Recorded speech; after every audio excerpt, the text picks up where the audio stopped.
Bueno,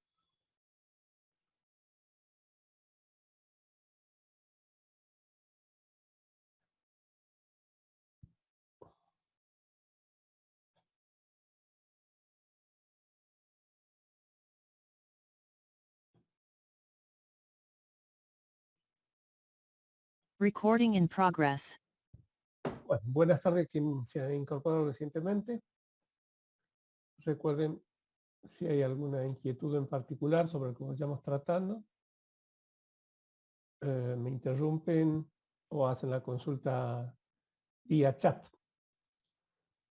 Sigo recibiendo muy pocas respuestas de los cuestionarios, ¿no? Así que, por favor, mejoren eso. Todavía también estoy con variación en cantidad de alumnos que se incorporan, otros que desaparecen.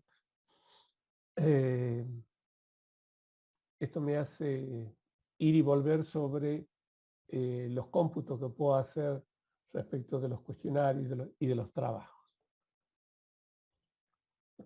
Espero que ya promediando septiembre podamos tener más claro esa situación.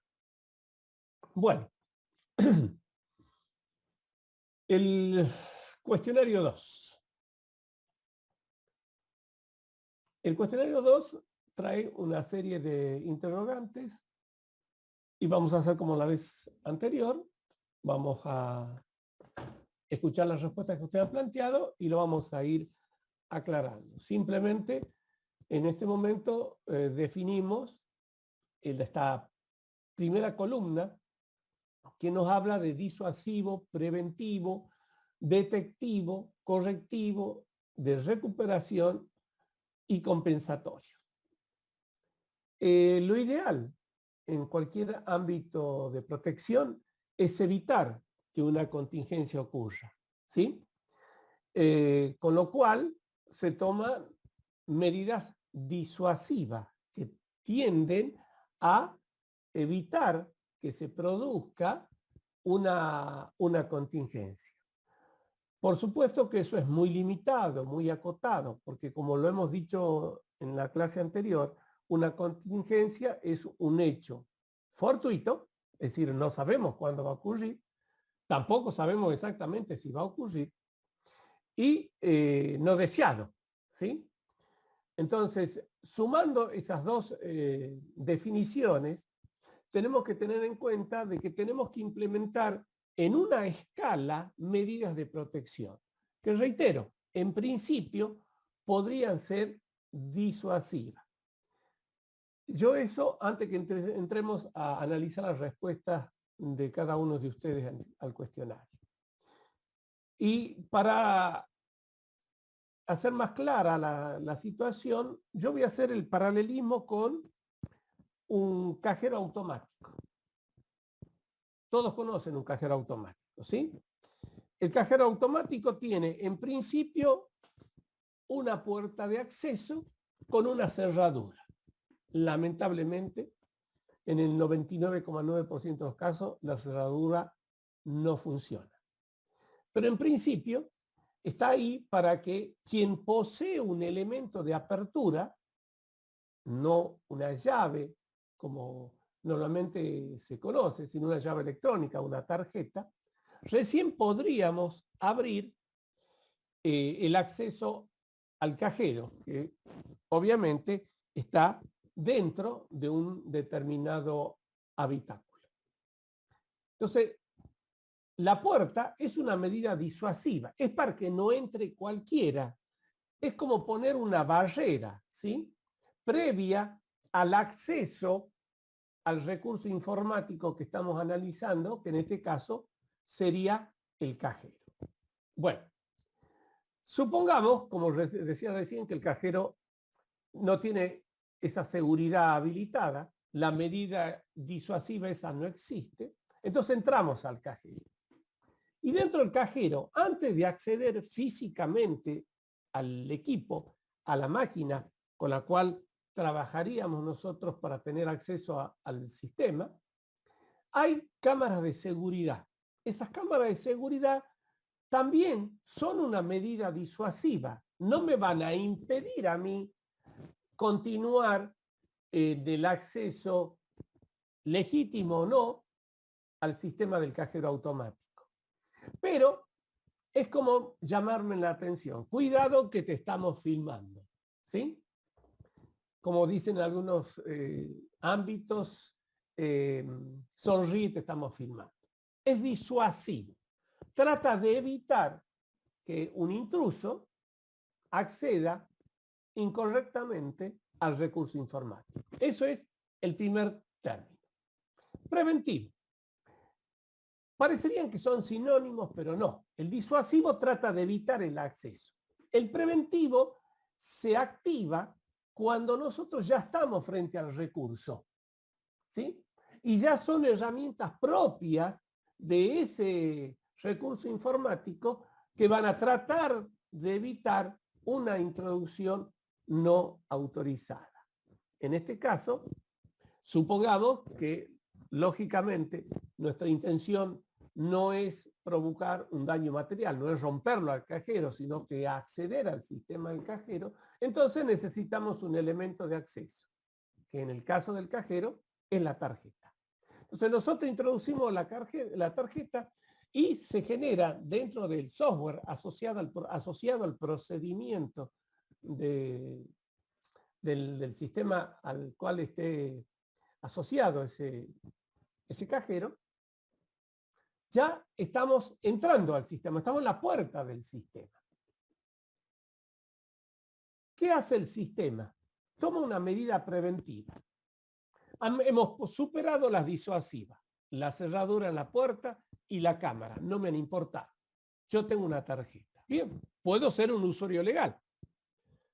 El sistema me tiene que tomar alguna medida preventiva. Yo introduzco la tarjeta.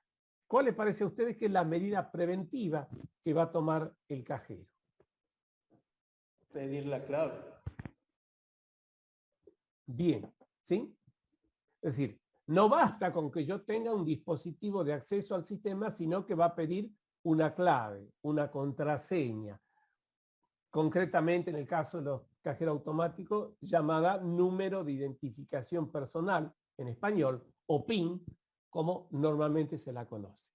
Entonces, va a generarse ahí un proceso de verificación preventivo, que la persona que posee la llave, la tarjeta, conoce el número asociado a esa tarjeta que supuestamente solamente conoce el propietario de la misma.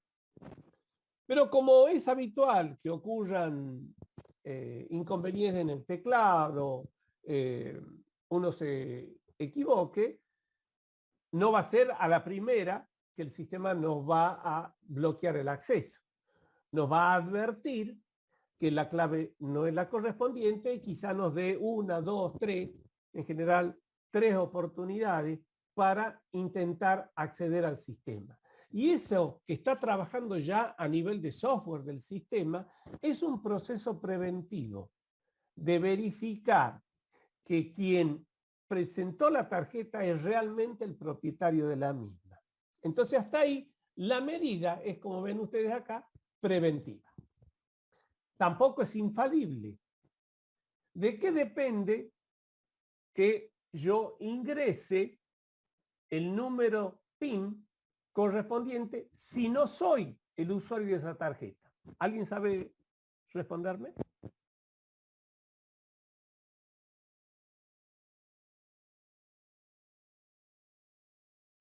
Si yo no soy el dueño de la tarjeta, no soy el dueño, soy un intruso,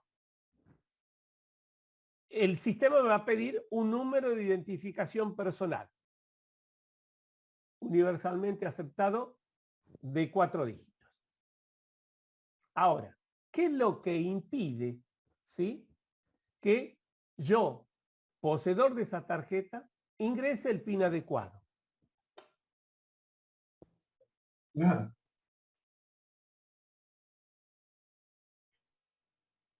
En muchos casos creo que tienen hasta 3 intentos nada más para antes de bloquearla a la tarjeta.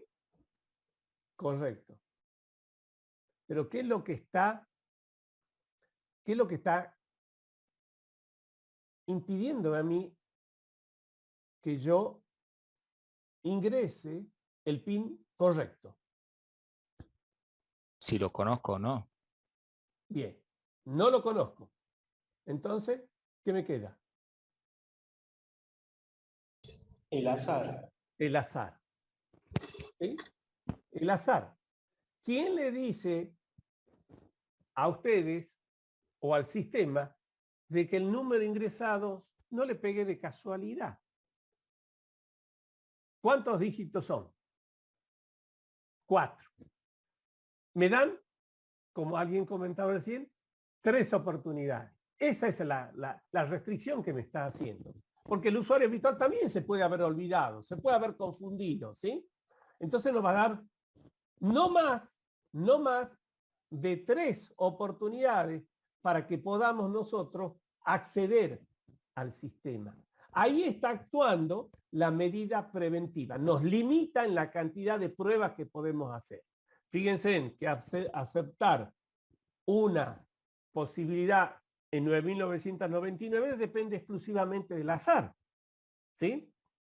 Y si a eso le agregamos que yo voy a tener 3 opciones, ¿sí? Se incrementa la probabilidad que sin ser el usuario habitual, yo acceda al sistema y lo vulnere. Es decir, es una medida preventiva, pero como ya lo venimos comentando, no hay seguridad al 100%. Solo el azar me está dando a mí garantías. Como vamos a usar después más adelante, la baja probabilidad de obtener la clave en 3 oportunidades. ¿Sí? Una en 9.999. Pero si por casualidad yo le acerté, no digamos la primera, en la segunda, ¿qué hace el sistema? Concede el acceso. Concede el acceso. Considera que la persona que ha ingresado a la tarjeta y que ha cargado el PIN es el dueño de la tarjeta. Entonces, le abre el sistema. Entonces, la medida preventiva ahí tampoco funcionó. ¿Es eficiente? Sí es eficiente. ¿Por qué? Porque hay baja probabilidad de obtener la clave rápidamente, en 3 oportunidades. Pero no es infalible. Como todo en seguridad, no hay seguridad al 100%. ¿Está? Bueno, entonces si esto ocurrió, ya la medida preventiva del cuadro no funciona. ¿Qué me queda? Detectar ahora. Tomar una acción detectiva, o sea, de alguna forma, darme cuenta, y cuando digo darme me refiero al sistema informático, al sistema bancario, al sistema financiero, que detectar que algo raro está ocurriendo. ¿Está? Normalmente puede ser extraer una suma extraordinaria. Tampoco podemos sacar todo nuestro dinero del cajero automático. Tenemos un margen, tenemos un tope con el cual podemos trabajar. Se pueden disparar ciertas alarmas, ¿sí?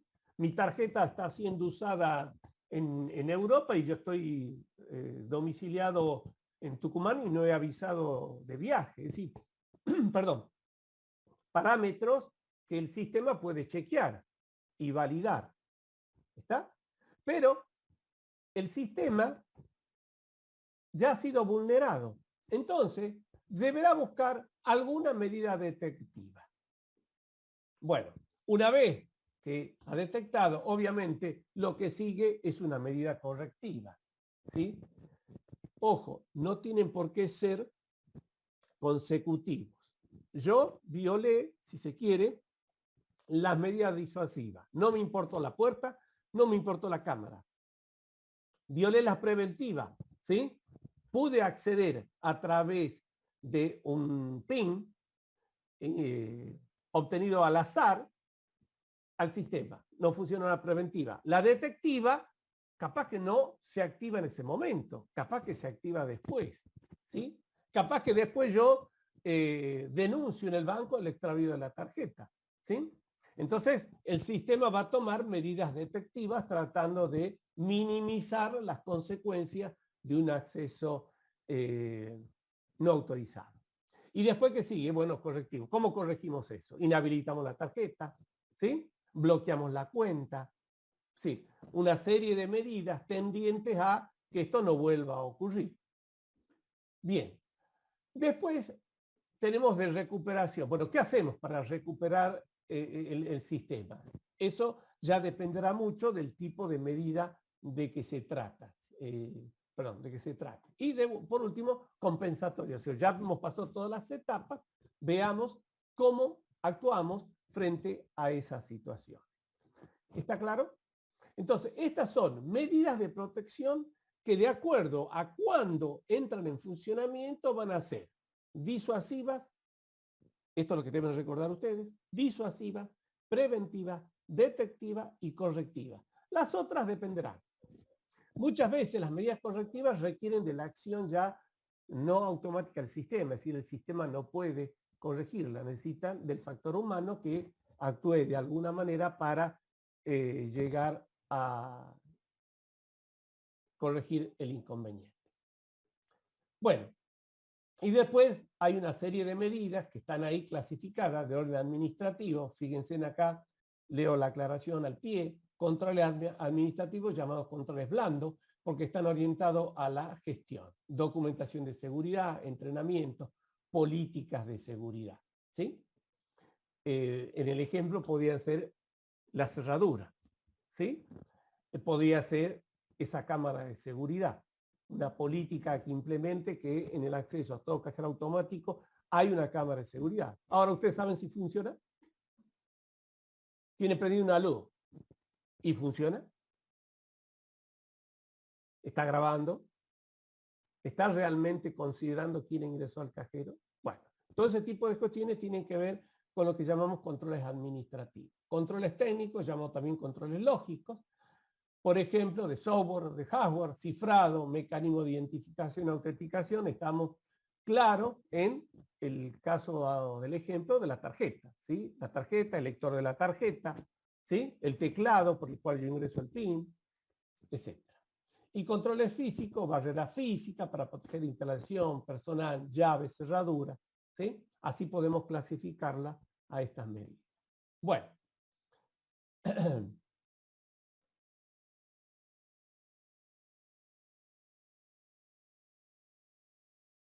A ver entonces, ¿qué me han respondido ustedes al respecto? Carrizo. Aquí, profe. ¿Cómo estás? ¿Podés leerme tu respuesta a la primera fila del crucigrama, del cuadrito, perdón? Sí. En disuasivo, como en técnico, en la columna técnico, puse el mecanismo de identificación. Y en la columna de físico puse guardias. Bien, perfecto. ¿Sí? Creo que con lo que hemos charlado al principio, está claro que así podría ser. Bien.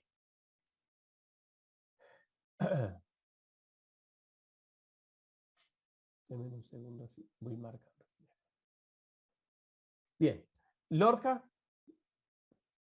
Sí, profe. Bien. Veamos la segunda fila. Bien, medidas preventivas en la columna de administrativo puse capacitación de usuarios y en físico lector biométrico. Bien. ¿Mm? Perfecto. No tenemos mucho más que mencionar en este caso. ¿Mm? Ahí ponía en ejemplo el antivirus. El antivirus es un software, ¿sí? Ahora, el antivirus puede actuar en forma disuasiva, el antivirus puede actuar en forma preventiva, el antivirus puede actuar de forma detectiva, el antivirus puede actuar en forma correctiva Y en el caso del antivirus podríamos decir que las 4 son ciertas, ¿sí? Puede ser disuasivo, sí, el antivirus está siempre, lo charlamos ya alguna vez, de manera residente, donde está instalado, ¿está? Entonces lo primero que va a tratar de hacer es evitar el ingreso de un virus, ¿sí?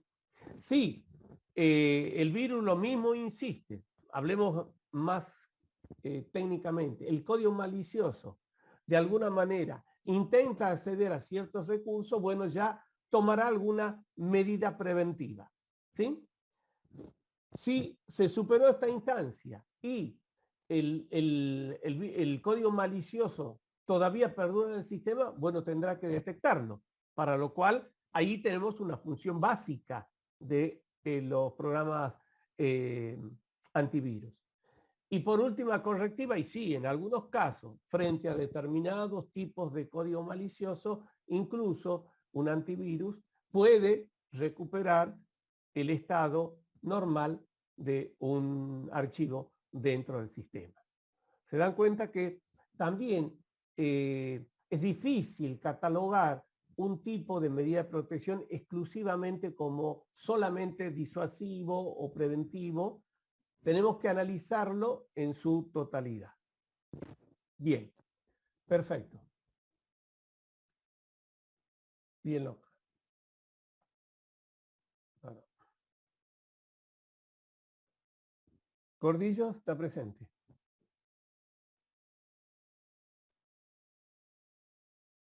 Veamos la tercera fila. Buenas tardes, profe. Buenas tardes.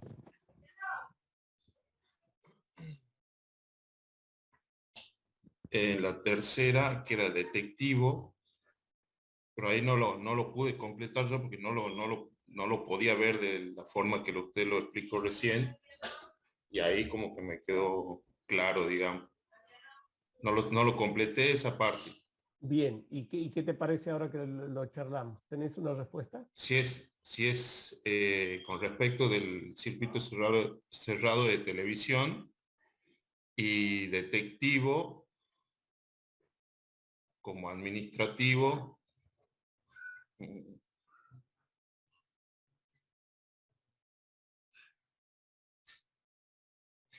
no lo veo ahí en el administrativo, pero en el técnico podría ser el software que acompaña el circuito cerrado. Perfecto, sí. En el técnico, ¿verdad? En el técnico, correcto. Sí. Es una aplicación. Ah, sí, una aplicación. Claro. Bien. Y en el detective. Perdón, te aclaro que podría ser que va a grabar, ¿no es cierto? Durante cierto tiempo, va a almacenar quizá una copia, un software que esté haciendo eficaz uso de esa medida de protección. Bien. Y sí, ¿qué más me decía? Administrativo. Y en la parte de lo administrativo, y tiene que ver con la gestión, o sea, el tiempo, podría ser el tiempo en el cual está activo, como indicando qué tiempo va a quedar activo o alguna referencia de qué tiempo está activo ese servicio o no. Perfecto. Fíjate, yo te estoy marcando ahí, no sé si lo están viendo, puede haber una política que diga en qué horario va a estar funcionando. Ah, ahora sí. Que va a grabar las 24 horas, ¿sí? Que se va a hacer un mantenimiento cada tanto, ¿sí? Porque vos sabés que esto va a tener una filmación, no la podemos guardar eternamente, todo lo que es audio y video ocupa mucho almacenamiento. Eso tiene una política del manejo del circuito cerrado de televisión, una política. ¿Sí? Cada tanto hacemos respaldo, funciona en tal horario, tales días, etcétera, etcétera, etcétera. ¿Está? Ahora sí. Bien. Ahí quedó claro. Gracias. Bien.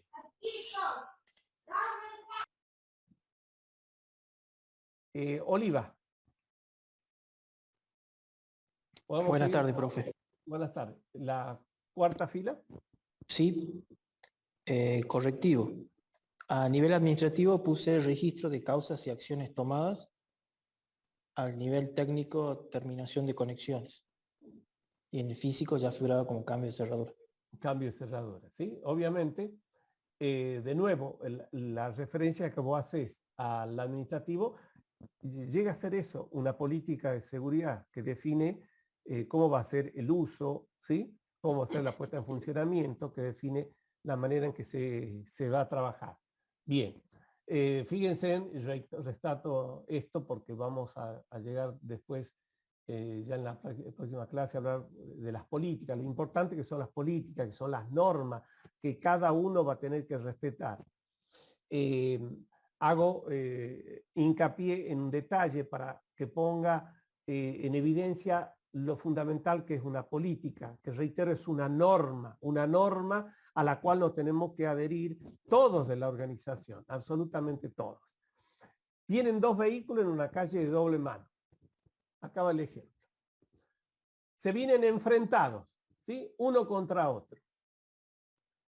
¿Qué dice las leyes de tránsito respecto a dos vehículos que vienen en la misma dirección?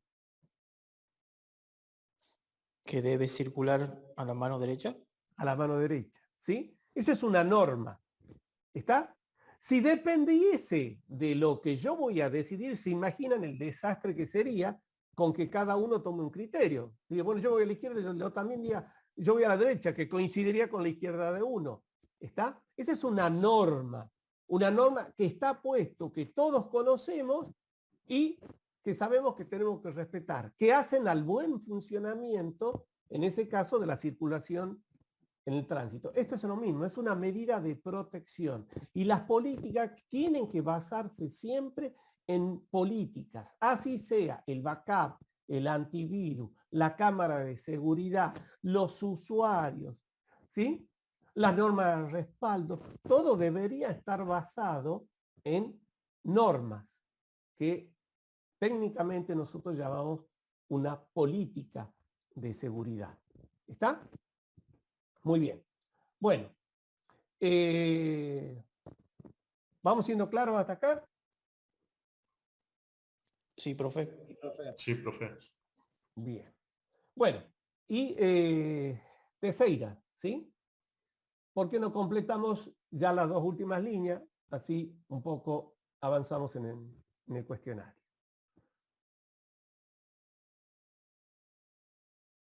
¿Está Teixeira presente? No lo tengo. Bien.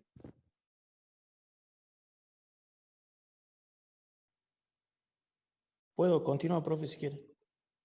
Bueno. En la parte de recuperación, ya estaba escrito plan de recuperación. A nivel técnico puse backups y a nivel físico matafuegos HCFC. Bien. Bueno, de nuevo, perdón, subrayo lo que has seleccionado.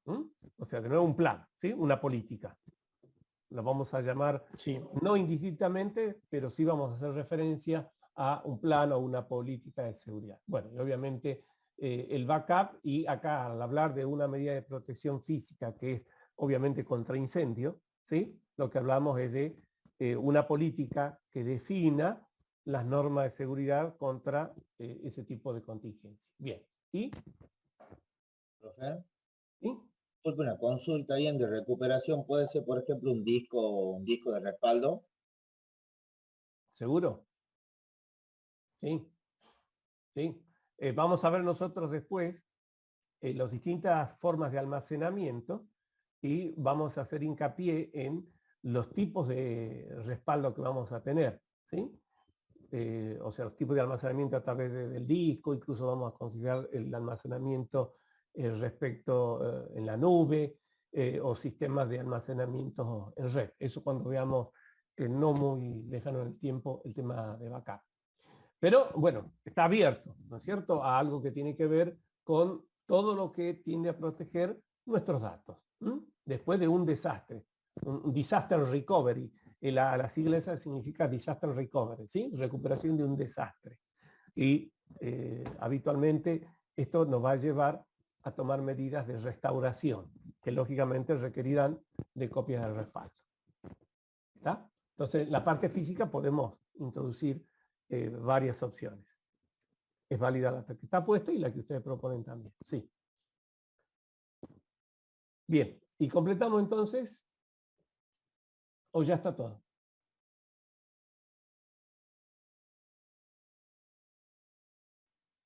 Quedó el compensatorio 1. Ah, perdón. Sí. Ah, lo estaba desarrollando entonces. ¿Qué nos quedaría ahí? A nivel Está administrativo, abierto, o sea, supervisión de empleados. A nivel técnico, control de software malicioso. Y a nivel físico, sí. sensores, a nivel físico, sensores de movimiento. Bien.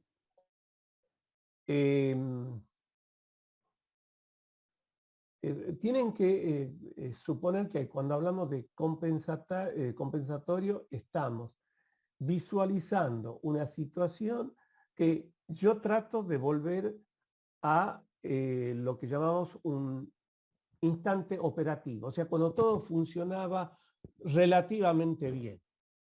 ¿Está? Entonces, en este capítulo que tenemos que introducir son pautas que marcarían volver a un estado de funcionamiento operativo del sistema. Cuando hablemos del Plan Integral de Protección Informática, vamos a ver que hay una tercera instancia que habla de la instancia de recuperación, en donde se incluyen este tipo de situaciones. Así que es abierto, pero está muy ligado a el tipo de contingencia. ¿Cómo volvería yo a una situación óptima, en el mejor de los casos, de funcionamiento del sistema? Bien. Bueno, creo Profe, que sí. debe ser así como el ejemplo del cajero que cuando te come la tarjeta por ingresar 3 veces mal, viste que la tarjeta queda trabada ahí. Entonces un momento de compensatorio sería que trague la tarjeta para que otro pueda seguir y siga en funcionamiento la caja. Está Algo bien. así. Sí, sí, desde ese punto de vista sí. De acuerdo. La forma en que actúa el sistema puede depender de distintas formas. Yo le decía, ¿qué va a hacer? Va a anular la cuenta, ¿sí? Devuelve la tarjeta para anular la cuenta, con lo cual la tarjeta no funciona. Y ahora, si lo estás viendo desde el punto de vista para que siga siendo operativo el sistema, sí.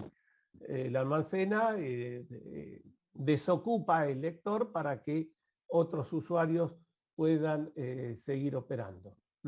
Bien, ¿sí? ¿Sí? Como lo veníamos conversando, es muy difícil encontrar respuestas únicas, ¿está? Tenemos que dar pautas, marcar límites como para que nosotros acotemos la respuesta. Por eso es que no puedo decir esta respuesta es exacta, sino está de acuerdo a las pautas que veníamos dando. Por eso hicimos la introducción. Bien.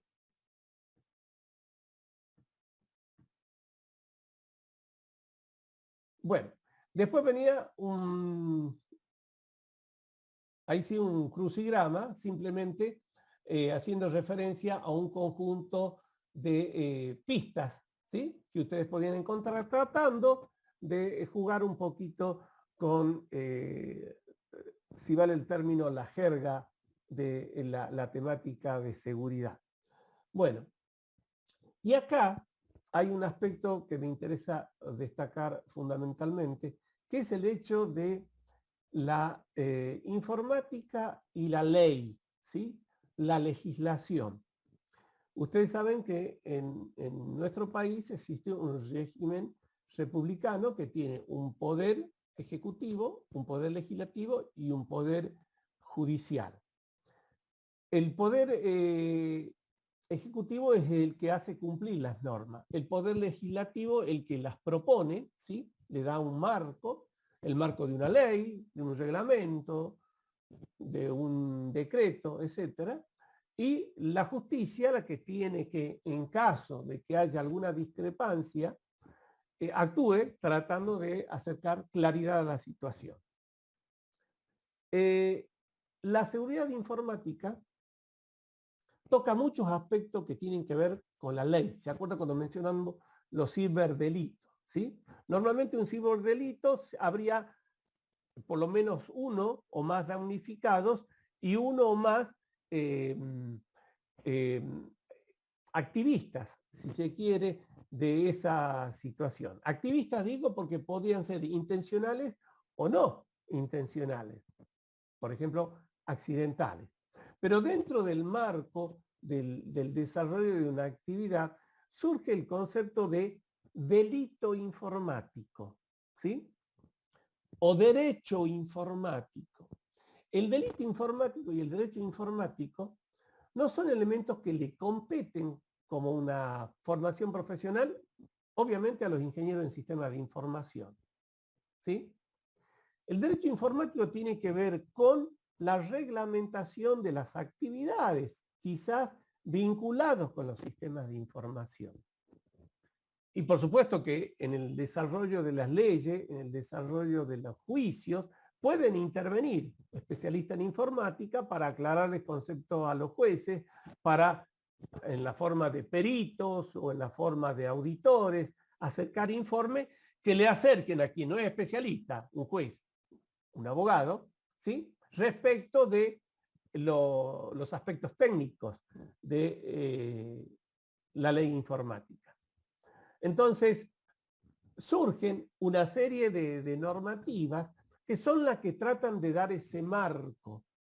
Ahí hablamos de delito informático cuando lo que se afecta ha tenido su origen a través de un medio informático, directamente sobre el recurso informático o utilizando como medio el recurso informático. ¿Está? Entonces ahí hablaremos de delito informático. ¿Quién va a dirimir si hay delito informático? No va a ser el informático. Reitero, su función será de asesor técnico, de perito, de auditor, quien informará qué debería haber ocurrido técnicamente o cómo debería haber funcionado de acuerdo a la técnica cierta situación. Y está quien va a interpretar si eso es o no delito. ¿Está? Nosotros hemos hecho referencia en alguna oportunidad al software legal, ¿sí? Al software pirata, como también lo hemos mencionado. Y hemos hablado también de la situación que involucra el hecho de instalar software violando las leyes de propiedad intelectual, que ya es una ley. Ya hay hace 20 años no se consideraban los productos de software como de propiedad intelectual. Yo escribí un libro en papel y era el autor de ese libro. La editorial era quien me lo producía y lo vendía y había determinados derechos de propiedad intelectual. Bueno, después el software empezó a tener peso por sí mismo del mismo nivel que un libro. O sea, había un autor que tenía que salvar o salvaguardar sus derechos frente a los terceros, a los otros. Entonces, reitero, ya hace un tiempo existe una ley que regula la registración de los productos de software y quien no lo cumple está produciendo una violación de esa ley. Entonces surge el delito informático cuando uno instala un software pirata desde el punto de vista de su concepción, de su contraseña, de su clave, es decir, que no ha adquirido la licencia de uso, puede estar incurriendo en un delito. Entonces, desde el punto de vista de la seguridad tocamos muy de cerca, en muchas circunstancias, los temas que tienen que ver con los delitos. Y los delitos van a ser todos aquellos que vulneren las leyes, ¿sí? Específicas o relacionados con un aspecto al que se hace referencia. Imagínense ustedes todas las situaciones con que nos encontramos regularmente cuando hablamos de ciberdelitos, que lo comentamos ya en la primera introducción, ¿sí? Hablamos de ransomware, ¿sí? Y que realmente logra llegar a cifrar toda la información de la computadora de un privado, de una empresa, es considerado un delito. Era como un secuestro, si vale el término, de datos de información. Por lo cual, el procedimiento es que paguemos nosotros una prima, normalmente en Bitcoin o monedas equivalentes, con el efecto de recuperar, de rescatar el secuestro de esos datos de esa información. Esto de una manera gráfica, simplemente. Está obvio que no soy especialista en delitos informáticos, pero vamos a hablar de ciberdelincuencia y esto significa que se ha cometido un delito, que hay alguna legislación, alguna ley que está reglamentando a nivel local, a nivel regional, a nivel internacional, los procedimientos que tienen que ver, reitero, con el uso de un recurso informático, con la explotación de ese recurso informático o con el uso del recurso informático como camino a producir una situación delictuosa. Y esto además en el marco de esa planificación que planteábamos recién, de esa política de seguridad de una organización. La política va a ser un reglamento dentro de la organización que deberá fijar principios y penalidades. El usuario no está autorizado a copiar sus archivos de datos de la organización. Y viene un usuario y los copia. Bueno, ha violentado una regla, una norma dentro de nuestra política de seguridad. ¿Y cuál es la compensación? ¿Cuál va a ser, entre comillas, el castigo por esa situación? Un llamado de advertencia, la suspensión, la quita de parte de su sueldo. Es decir, la política va a estar reglamentada de una forma muy parecida a lo que podría ser una legislación que establece principios y castigos. ¿Está? Esto tiene que ver con darle validez a lo que va a ser un procedimiento dentro de una política de seguridad. Por eso acá hacemos muchas referencias a leyes, ¿está? A leyes que figuran en nuestra legislación o que vienen de leyes o reglamentos internacionales, como las normas ISO, ¿sí? Ustedes han escuchado hablar de las normas ISO, la vamos a ver más adelante específicamente referida a seguridad. Bueno, están las normas ISO, que son normas normalmente aceptadas, no es una ley. No es una ley al concepto que estábamos marcando en el principio, sino un conjunto de normas, muchas normas. Si podríamos hablar de las normas ISO o de las normas COVID o de las normas de ISACA, que son organismos, como vamos a ver más adelante, que dan esas pautas, estaríamos prácticamente toda la materia leyendo y analizando los distintos articulados. ¿Está? Son normas normalmente sugeridas, utilizadas en el procedimiento de la definición de una política de seguridad. Es decir, le estamos dando a ustedes herramientas, le estamos dando elementos que le den pie a formar después en una organización un plan de protección de la información, tendiente a garantizar la integridad, la operatividad, la confidencialidad y la autenticidad. Estas propiedades que son parte de nuestro objetivo como materia. Bueno, les pongo después, les subo la respuesta, porque obviamente acá no tenemos más que las respuestas correctas que correspondan, pero hacen a esa vinculación entre lo que tiene que ver con la aplicabilidad, con los procedimientos informáticos que pueden llegar a afectar a terceras personas.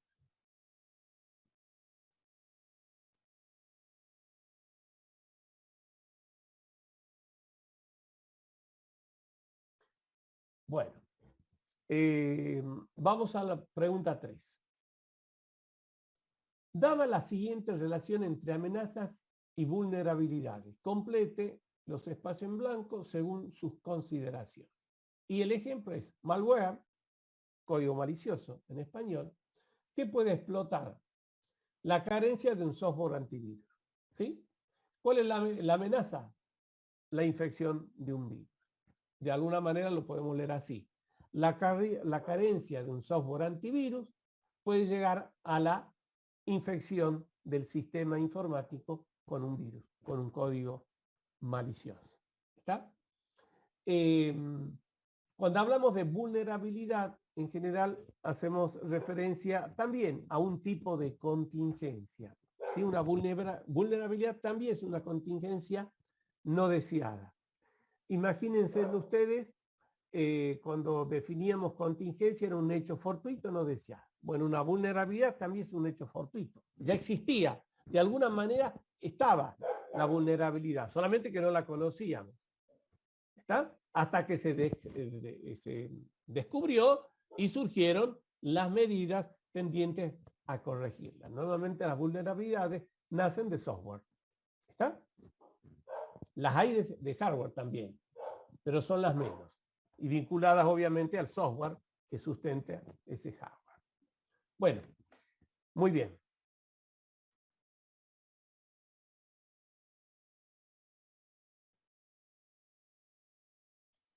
¿Calizaya? Sí, profesor. Bueno, ¿podemos responder a Sí, la segunda línea? en la pila de fuego puse que la vulnerabilidad que se explota es la parte de matafuegos o un sistema de extinción de incendios. Bien. Perfecto. El fuego puede ser producto de una situación que nace del recurso humano. ¿Se acuerdan que clasificamos el origen de las contingencias en origen humano, origen técnico y origen natural? Bueno, el fuego podría ser un origen natural, ¿sí? Por ejemplo, cae un rayo y esas energías se propaga y produce una chispa y esto en consecuencia un incendio, ¿sí? Pero también podría ser un cortocircuito, un problema técnico, ¿sí? Una sobretensión, un corte de energía que produzca de alguna forma una alteración que genere un incendio, ¿sí? Y está bien, la solución pasa por tener elementos que permitan detectarla. ¿Está? Perfecto. Escalante. Cuando hablamos de usuarios. Bueno, yo puse que la configuración errónea de algún parámetro del sistema puede llevar a fallas en el sistema. Bien. ¿Cómo? Sí. ¿Sigo?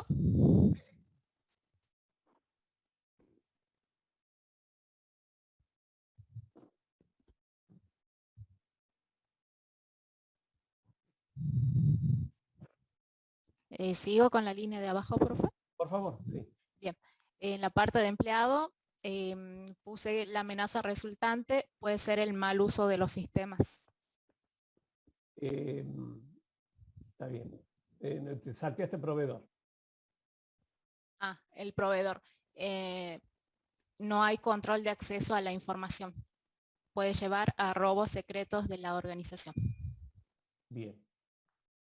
Ya dijimos falta de entrenamiento. Sí. En la parte del atacante, una contraseña insegura puede llevar a un acceso a sistema crítico. Bien. En la parte de intruso, las fallas en la guardia de seguridad puede llevar a robo de equipos. Bien. Bueno. Si analizamos globalmente todas las respuestas, ¿cuál es la mejor medida que podemos tomar en general respecto a cualquiera de esas situaciones que hemos planteado? La prevención. Sí, pero eso estaría Con sustentado respecto en políticas. a las políticas. Bien.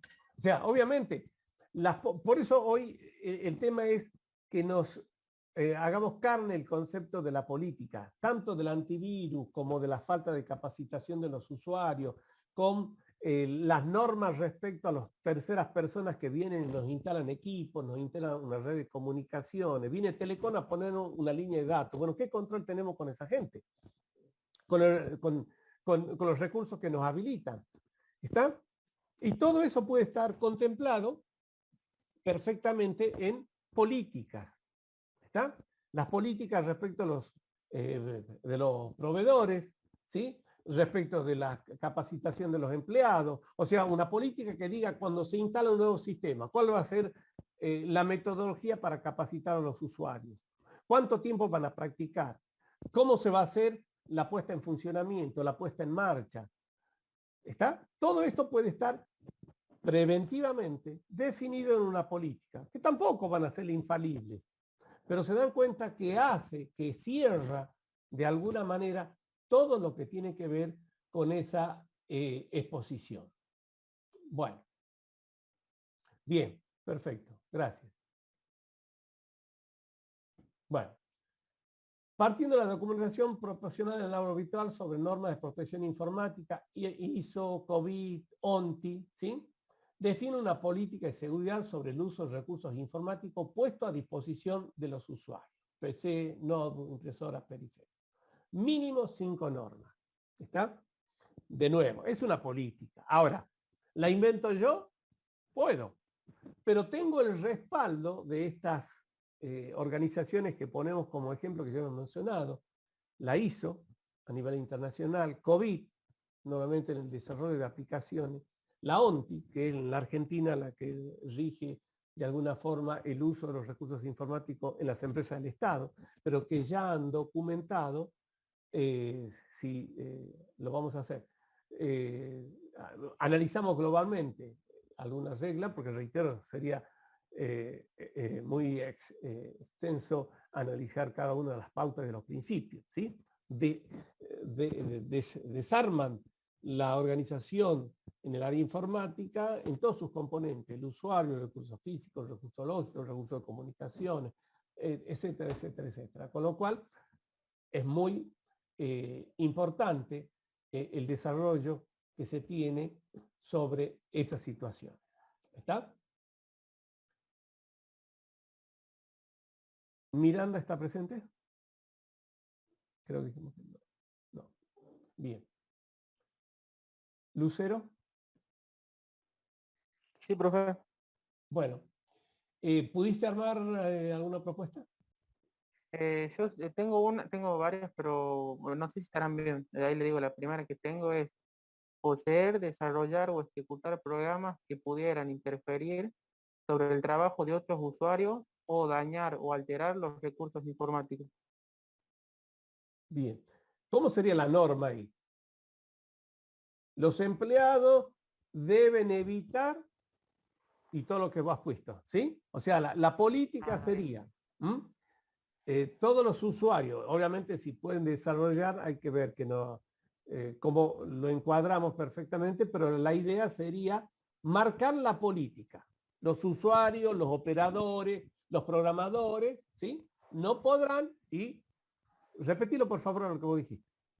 Sería los usuarios no podrán poseer, desarrollar o ejecutar programas que pudieran interferir sobre el trabajo de otros usuarios o dañar o alterar los recursos informáticos.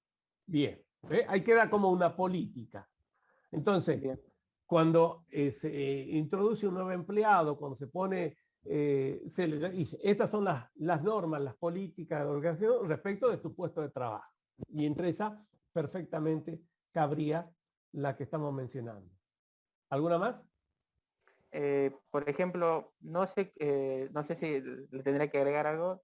No se considerará uso aceptable aquel que demande un gasto adicional para la organización, excepto el que derive del uso normal de los recursos informáticos. Sí, está perfecta. ¿Sí? Bien. ¿Alguna otra? Utilizar cualquier sistema de correo electrónico o cualquier tipo de comunicación electrónica con el propósito de dañar o perjudicar de alguna manera los recursos informáticos. Bien, también ahí, ¿no es cierto? Los usuarios de recursos informáticos, tal cosa, ¿sí? Y así tenemos 5 normas, en las que se les pedía, también mencionamos menos con vos, pero la idea es esa, ¿sí?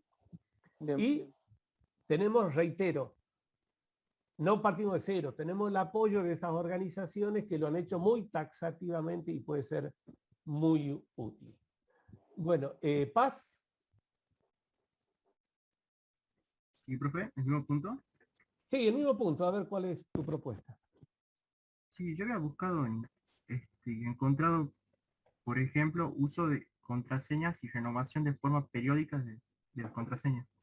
¿Podría ser? Perfecto, sí. Bien. Y bueno, el más conocido, tener instalado antivirus, cifrar archivos, tener copia de seguridad. Perdón, tenemos que ir dando forma de una regla, de una norma, ¿sí? Claro. Los usuarios, repetime la primera, por favor. Entonces sería, los usuarios deben contar con contraseñas Bien. y renovarlas periódicamente. Va, Perfecto. a un tiempo, sería. Bien. Los dispositivos. Un segundo. Sí. Y yo con esa puedo armar varias, ¿sí? Deben cambiarla. Después puedo poner, no deben usar contraseña de una longitud menor a 6 caracteres.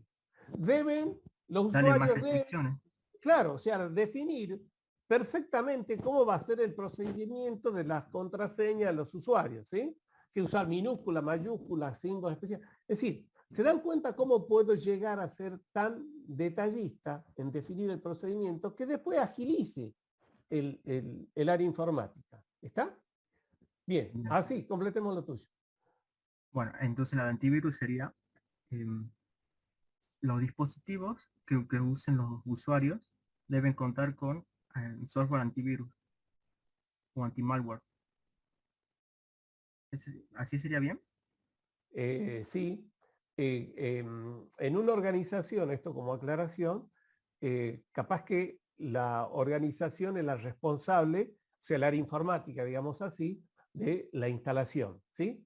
Lo que se le puede decir en sí al usuario es que no puede desactivarlo, por ejemplo. ¿Está? O sea, quizá la en una organización hablamos, ¿no? En una organización donde hay un conjunto de recursos, de PC, de terminales, de notebook puesta a disposición, quizá la gestión, la instalación, el mantenimiento sea responsable del área informática en sí, o del área de seguridad informática si existe. ¿Está? Lo que sí podemos decir al usuario, el usuario no podrá desactivar, porque a veces esto se puede dar, que el usuario desactive el antivirus, con lo cual la política de instalarlo pierde eficacia. ¿Se entiende? Sí, profe. Bien. Entonces, la política debe estar orientada de acuerdo a quién va a ser la responsabilidad.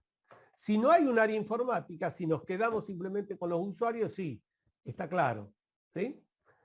Pero yo creo que es contraproducente que el usuario instale el antivirus de por sí, porque si no, cada uno instalaría el antivirus que se le ocurra, con determinados criterios, y esto va a perder la eficacia de una política de seguridad, ¿sí? Quizás yo lo puedo decir, bueno, la empresa le entrega a usted este producto de software que deberá ver que esté en funcionamiento, deberá actualizarlo regularmente.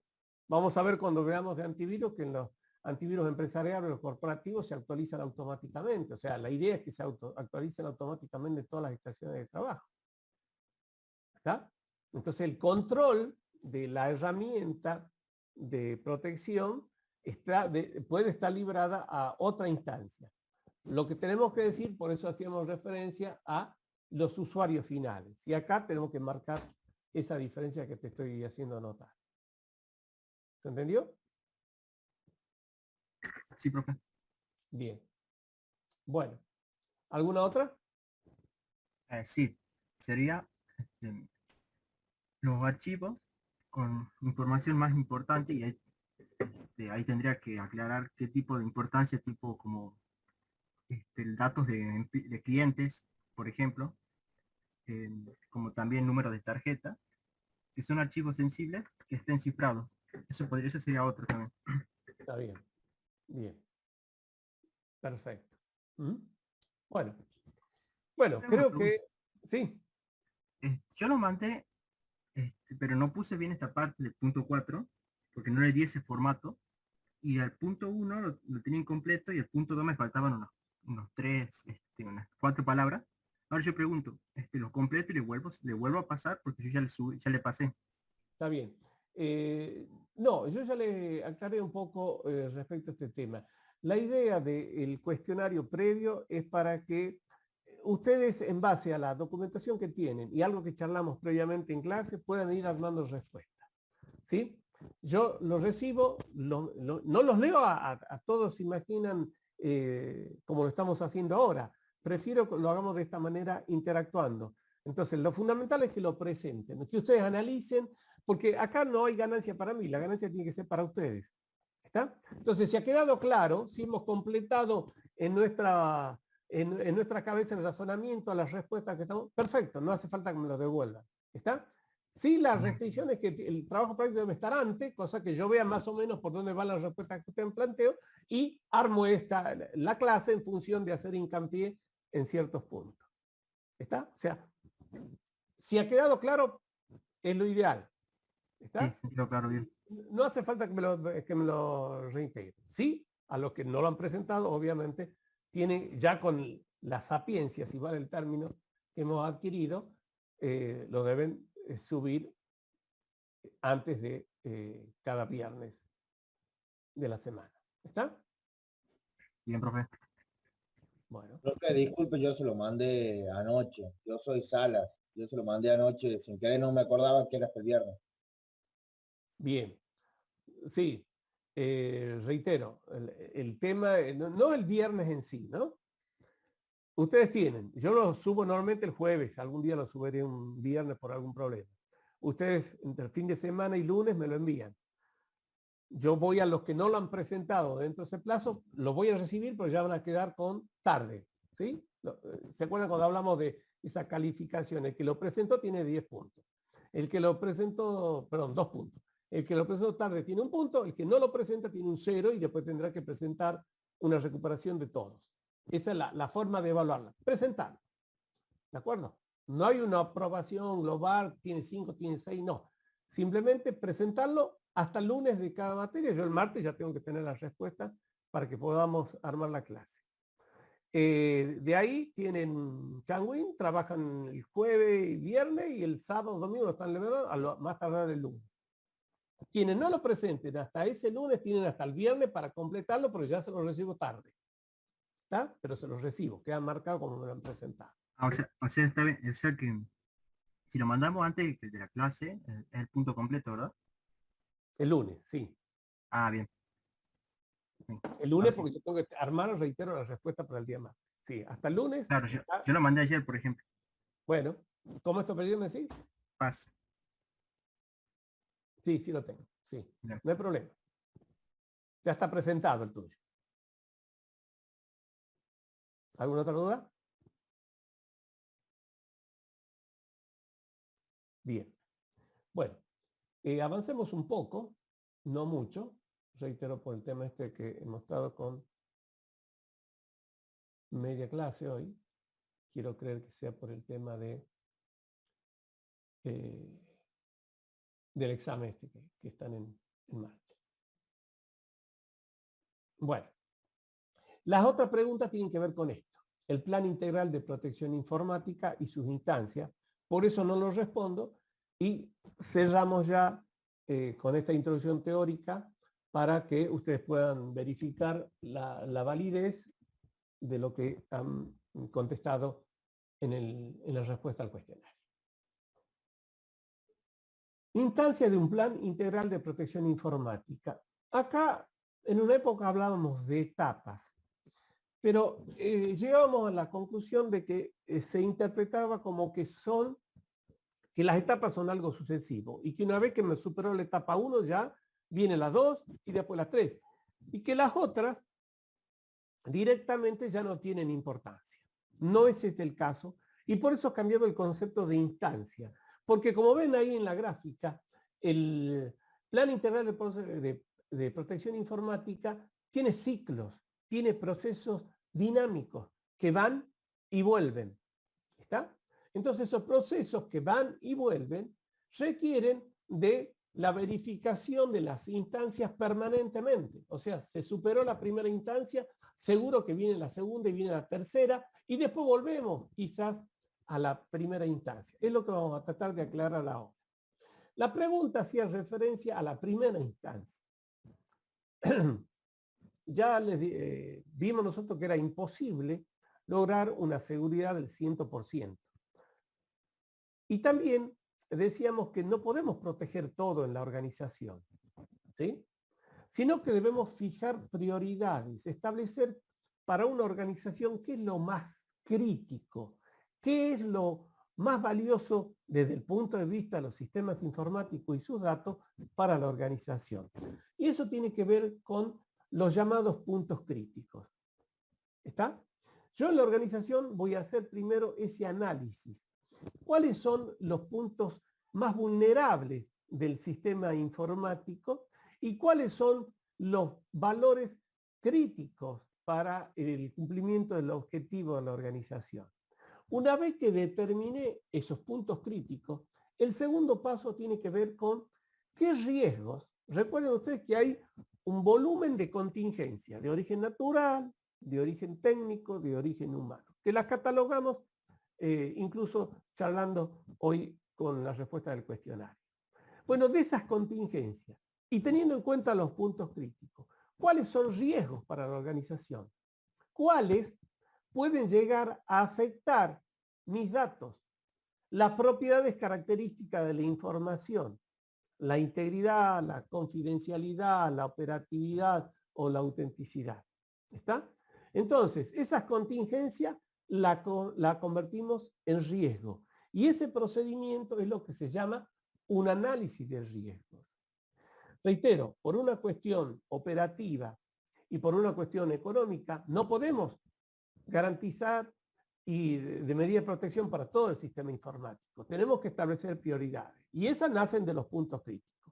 Es crítico para la organización, para la facultad, ¿cuál sería una base de datos crítica?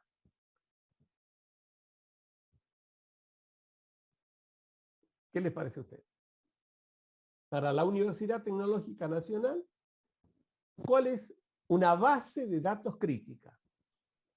La que contiene la información de los alumnos con respecto de las notas, con respecto de los exámenes y todo eso.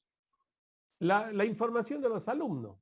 Por allá estarán la de los empleados administrativos, la de los docentes, por ahí estarán los planes de estudio, por ahí el tema de los recursos administrativos, pero es crítico porque el objetivo de la facultad es la capacitación y está orientado a los alumnos. Bueno, entonces yo tengo que preocuparme por la base de datos de alumnos y la tengo que considerar un punto crítico. Entonces, ¿qué puede afectar ese recurso informático? Y de ahí ver qué la puede afectar. Virus, errores de funcionamiento, falta de validación de datos, etcétera, etcétera, etcétera, como lo iremos viendo más largo y tendido. Y después la tercera instancia, perdón, la tercera parte dentro de esta primera instancia es la valoración de riesgos. ¿Por qué? Porque ya hemos dicho, no podemos proteger todo, pero tampoco podemos nosotros invertir en la organización mucho más de lo que vale la información para esa organización. O sea, hay un marco que define de alguna forma un tope, ¿sí? Yo voy a poner un sistema de alimentación alternativa de energía, un grupo electrógeno, por ejemplo. Eso tiene un costo, ¿sí? Sin hacer un análisis pormenorizado de cuáles serían esos costos, pero lo que deberíamos evaluar es que, bueno, me cuesta tanto el mantenimiento de ese recurso para garantizar el funcionamiento del sistema informático, que tengo que ver si no supera el valor del recurso en sí. ¿Está? Entonces, para eso, ¿qué tengo que hacer? Valorar la pérdida potencial por el incidente. Si ese incidente ocurre, ¿qué me pasaría como organización? Ya lo charlamos. Normalmente esto lo hacemos como análisis estadístico, ¿sí? ¿Qué pasaría? O sea, yo estoy tomando medidas que tienen que ver con el futuro. No ha ocurrido la contingencia todavía. Entonces tengo que evaluar qué pasaría, qué perdería, qué costos tendría asociado la ocurrencia de un riesgo y a partir de ahí valorar esa contingencia. Hay algún ejemplo numérico que clarifican un poquito más este tema. Entonces, la primera instancia, recuerden ahora la pregunta, está respondida con ese procedimiento. Primero, determinar los puntos críticos. Segundo, el análisis de riesgo. Tercero, la valoración de los riesgos. Una vez que hemos estado en esta instancia, surge lo natural. Bueno, ¿y ahora qué hacemos? Yo ya tengo visto los riesgos críticos para la organización. ¿Qué medidas de protección puedo tomar? Medida de protección. El antivirus, el backup, una UPS, un sistema alternativo de energía, ¿sí? El cifrado de información. Bueno, todas las medidas las vamos a ver muy en detalle ya a partir de la próxima semana, así que no nos anticipemos con eso. Simplemente acá decimos, en la segunda instancia, yo busco medidas de protección, teniendo en cuenta que voy a proteger valores críticos y que el costo de esa medida de protección no superen el costo de la información asociada. Ahora, fíjense que dice implementación de medida de protección. Backup, antivirus, UPS, cifrado, control de acceso, todo lo que ustedes quieran. Y aparece la auditoría informática. Pero la auditoría, acá no ha ocurrido nada. Pero hay una auditoría. ¿Y qué tiene que ver esa auditoría? Y la auditoría tiene que ver, primero, si existe una medida de protección. Yo antes, en la instancia anterior, he establecido cuáles son los riesgos.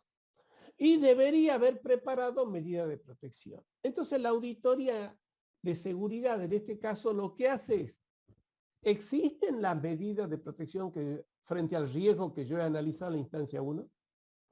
Esa medida de protección se aplica, funciona. Y tercero, esa medida de protección es suficiente. Y ahí cierro este proceso de evaluar la eficacia de una medida de protección frente a un potencial incidente.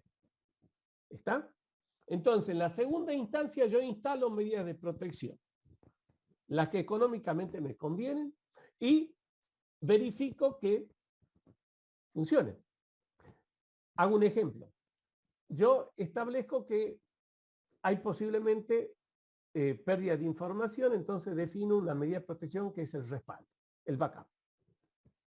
Y defino por política cómo se va a hacer el backup. Se va a hacer todos los días viernes, después de las 18 horas, las 2 primeras semanas, la tercera hago de otra forma y así sucesivamente. Armo una política de respaldo. Viene alguien a chequear eso, que realmente eso funcione. Entonces encontrará la manera de verificar que la medida existe, el backup. ¿Qué se hace? Que se hace los viernes, que las terceras semanas se hace así, y después establece si es suficiente. ¿Cómo? Y bueno, los datos no se modifican tanto durante toda la semana, entonces es suficiente que lo haga el viernes de la semana.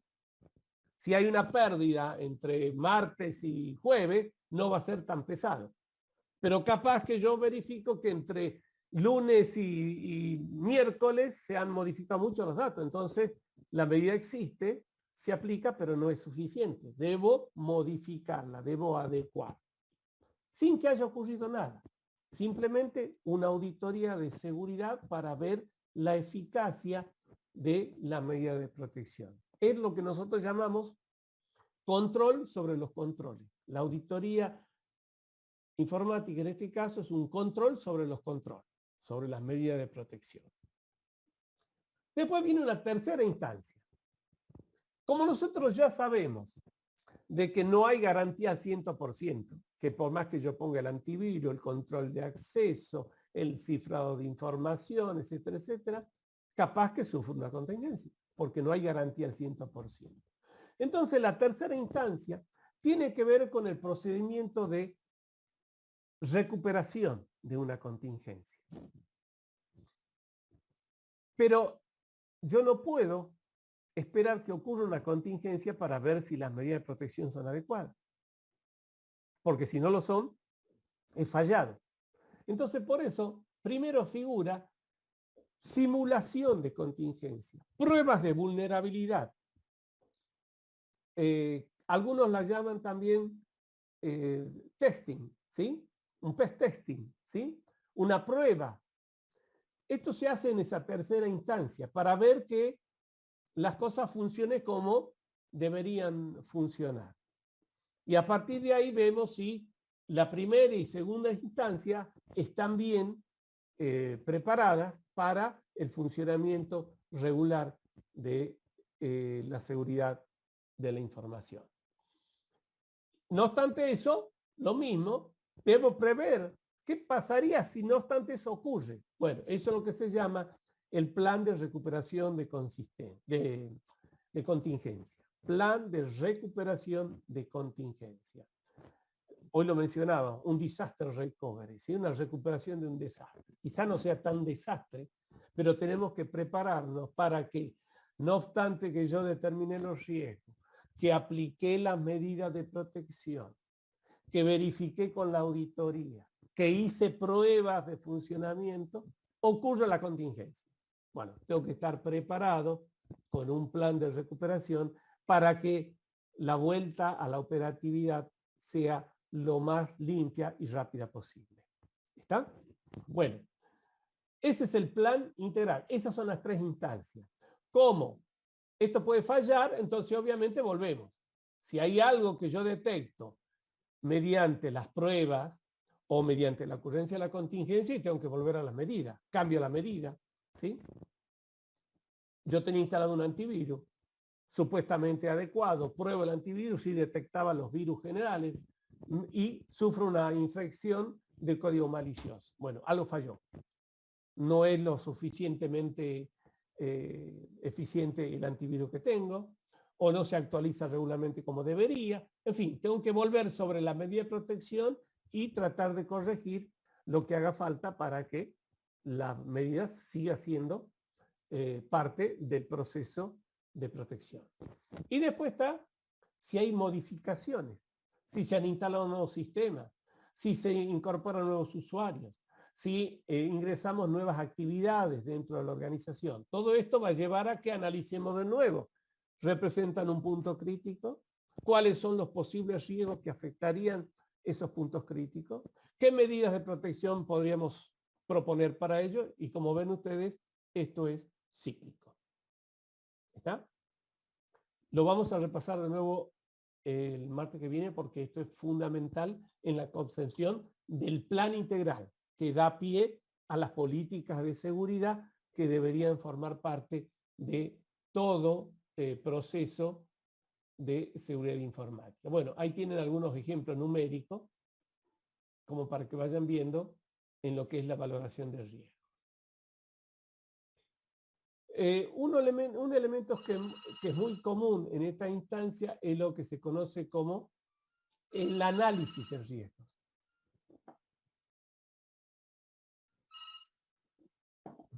El análisis de riesgo sigue algunos criterios que tienen que ver con el uso de herramientas de software a veces o tablas de verificación de riesgo y normalmente son subjetivos. Ahí tienen, por ejemplo,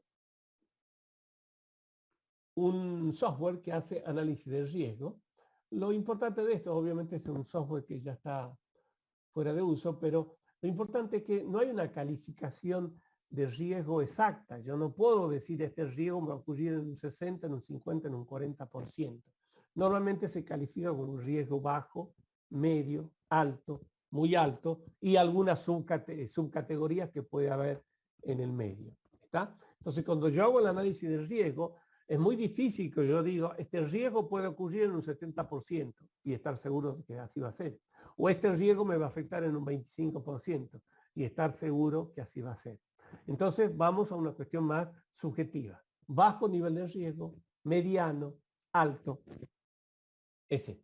Bueno, un software simplemente permite organizar eso, ¿sí?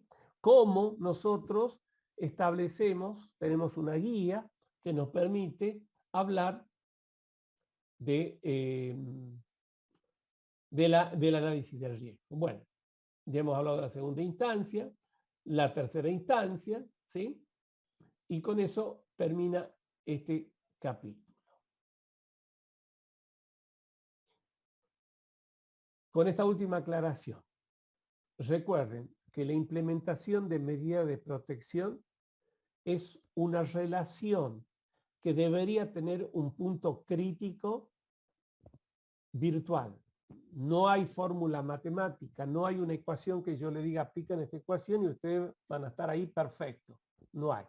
Es una cuestión de conocimiento, experiencia, análisis, ¿sí? Y prueba y error en muchos casos. Lo que sí nos debe quedar es que de este gráfico, en la medida que yo implemento medidas de seguridad, disminuyo operatividad y a la vez se incrementan los costos en la seguridad. Entonces, es difícil encontrar un punto de equilibrio entre estas variables si no tenemos ese análisis de riesgo que nos aporte a nosotros una evaluación adecuada entre esa relación. Bueno, ¿preguntas?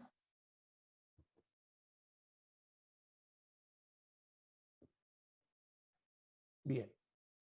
Bueno.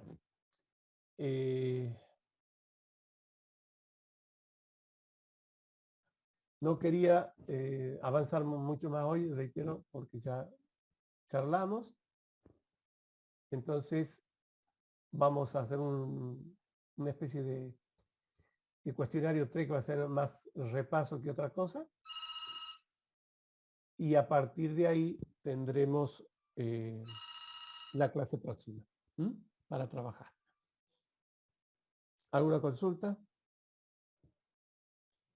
Profe, sí. Yo el cuestionario 1 no lo había presentado en tiempo, pero busqué para descargarlo después, ya no está. Después de la clase y ya no estaba. Sí, bueno, es normal, lo vamos descargando porque si no vamos a tener saturada la página. Lo voy a subir de nuevo, pero por favor. Hasta el jueves de nuevo. ¿Eh? Ya el jueves bien. nuestro cuestionario van a tener los 3. Con el 3 van hasta el 3. Ya el viernes borro al 1 y al 2. Ok. Bien. Bueno. Muchas gracias. No, por favor. Bueno. Buenas tardes. Nos vemos que tenga buenas tardes.